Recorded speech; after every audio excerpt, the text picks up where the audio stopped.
Hello friends, welcome to my channel Teaching Made Easy. Today's topic is Rashtriya Madhyamik Shiksha Abhiyan, in short RMSA or RAMSA. So what is RAMSA?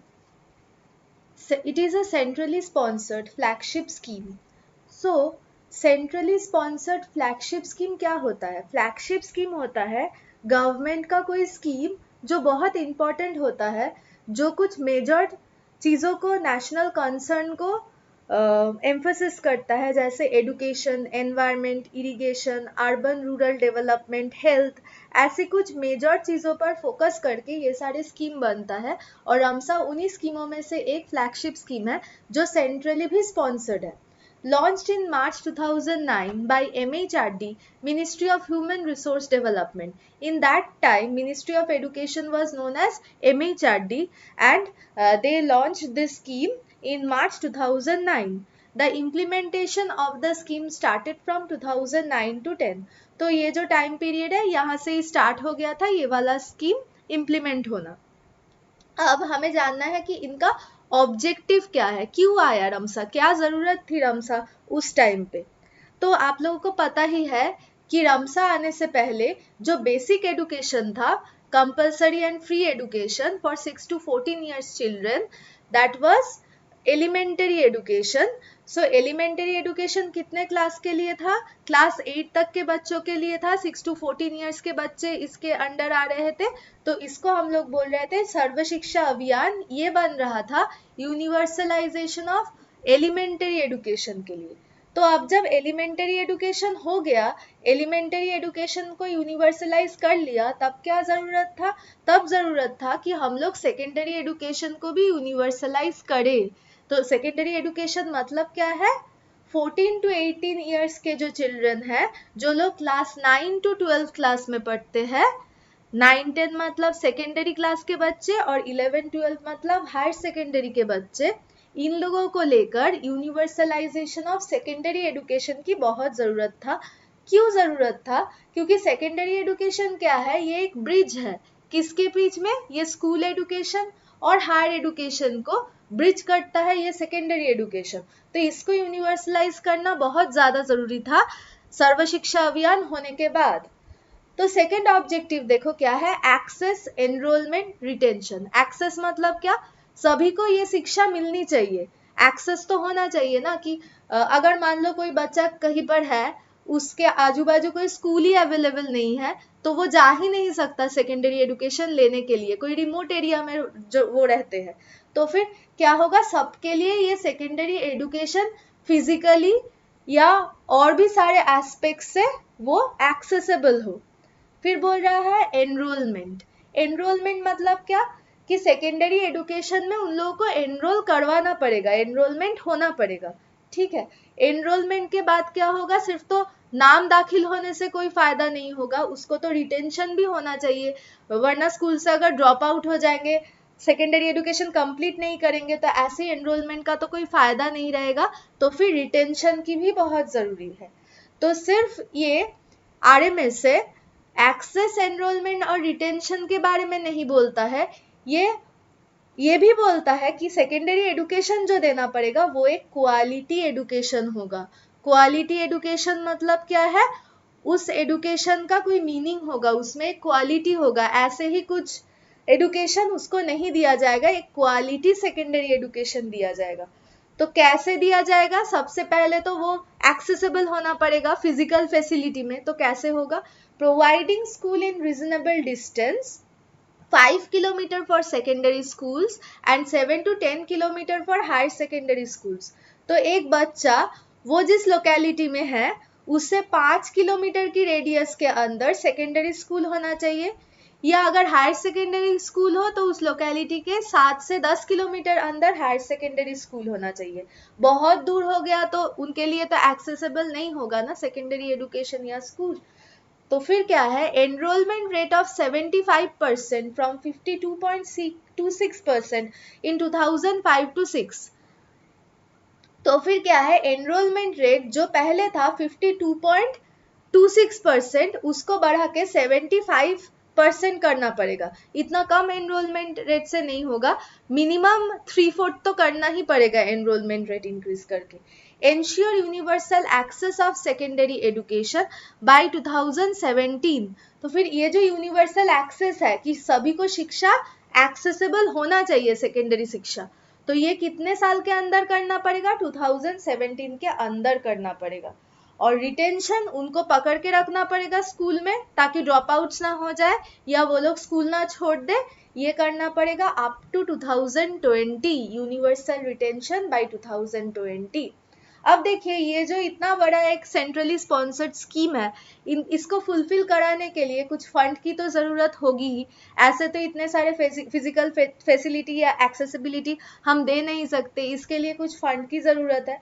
तो ये fund का जो pattern है वो है 75:25 for non NER states, मतलब north east region को छोड़ के जो बाकी स्टेट्स है उनमें 75:25 रेशियो में फंड शेयरिंग होगा, जिसमें से 75% फंड सेंट्रल गवर्नमेंट स्पॉन्सर करेगी और 25% फंड कौन स्पॉन्सर करेगा? स्टेट स्पॉन्सर करेगा।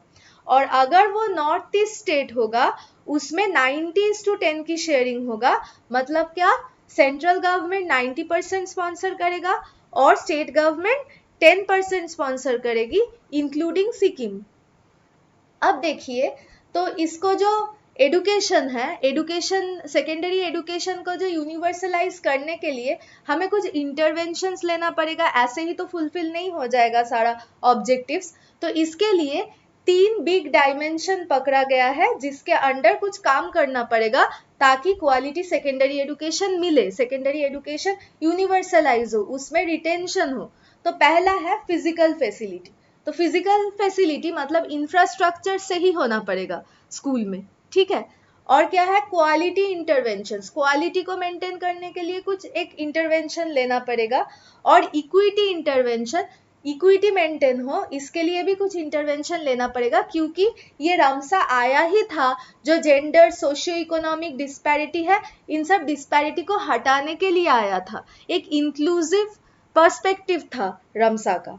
तो फिजिकल फैसिलिटीज में क्या बोला जा रहा है कि पहले एडिशनल क्लासरूम रहना पड़ेगा, laboratories, libraries, art and craft rooms, toilet blocks. देखिए टॉयलेट ब्लॉक्स बहुत इंपॉर्टेंट है, बहुत जगह पे देखा जाता है कि सेपरेट टॉयलेट ब्लॉक्स नहीं होने की वजह से बहुत सारी लड़कियों के पेरेंट्स उनको स्कूल में भेजना नहीं चाहते हैं, वो लोग सेफ फील नहीं करते हैं, उन लोगों को ठीक से इंफ्रास्ट्रक्चर नहीं मिलता है टॉयलेट ब्लॉक्स का, तो फिर एक proper toilet block, separate toilet block का प्रोविजन रहना पड़ेगा। Safe drinking water, residential hostels for teachers in remote areas, दूर दूर जहाँ पर टीचर्स को जॉब कर रहे हैं उनके लिए रेसिडेंशियल हॉस्टल की भी बहुत ज़रूरी है। ये है फिजिकल फैसिलिटी के अंडर पड़ रहा है।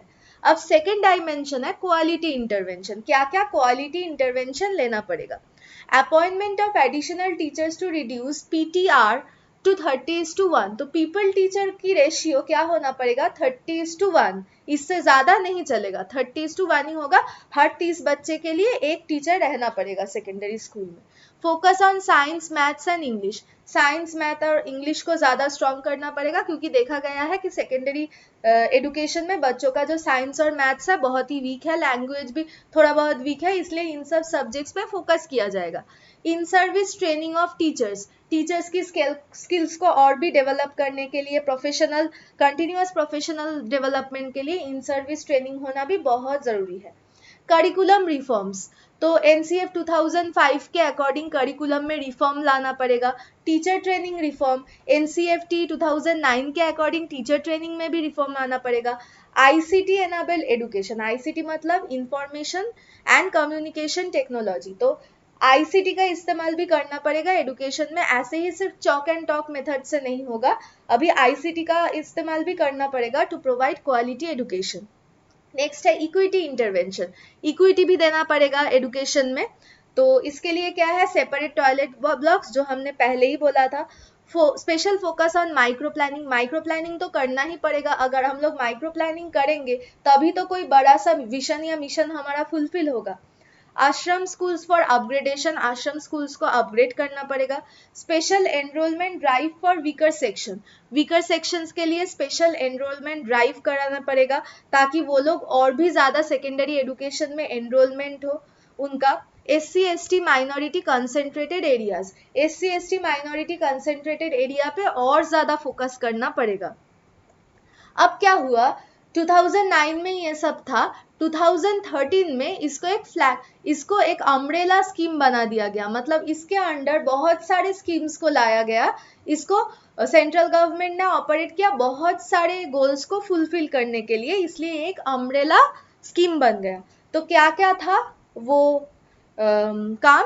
फर्स्ट था ICT में क्या बोला जा रहा है, schools for providing assistance to state government for computer education and computer aided education in secondary and higher secondary school. तो फिर ICT की इस्तेमाल स्कूल में होना पड़ेगा। ये वाला सजेशन भी रमसा दे रहा है। ये लोग बोल रहा है कि स्कूल में computer education, computer aided education देना ही पड़ेगा। अभी तक फोकस था सोशियो इकोनॉमिकली बैकवर्ड चिल्ड्रन पे, जेंडर पे। अभी फोकस कर रहे हैं वो लोग डिसेबल्ड चिल्ड्रन के ऊपर भी। अभी ये जो स्कीम है integrated education for disabled children, इसको भी इसके अंदर इंक्लूड किया गया। बोला गया कि स्टेट गवर्नमेंट एंड NGOs इन लोगों को, डिसेबल्ड चिल्ड्रन को स्कूल एजुकेशन में मेन स्ट्रीम करने की कोशिश करेंगे। तो IEDC को भी रमसा के अंडर लाया गया। इसके साथ साथ बोला गया कि boarding and hostel facilities girl student के लिए और ज़्यादा बढ़ाना पड़ेगा ताकि एक्सेस और इक्विटी बढ़े एजुकेशन में। Quality improvement in school, which included provision of assistance to state governments for introduction of yoga, for improvement of science education in school, for environment education and for population education, in addition to supporting international science olympiads. All these schemes in the present or modified forms will subsume in the new scheme. तो अब जो new scheme बना 2013 में, umbrella scheme बना, इसके अंदर योगा को, science education को, एनवायरमेंटल एजुकेशन को हम लोग और ज़्यादा प्रमोट करेंगे, और ज़्यादा सपोर्ट करेंगे कि बच्चे साइंस ओलंपियाड्स में पार्टिसिपेट करें। करके हम लोग ये यूनिवर्सलाइजेशन ऑफ सेकेंडरी एजुकेशन का जो विजन है, क्वालिटी एजुकेशन देने का, इक्विटेबल एजुकेशन देने का, उसको फुलफिल करेंगे। That's all for today. Thank you.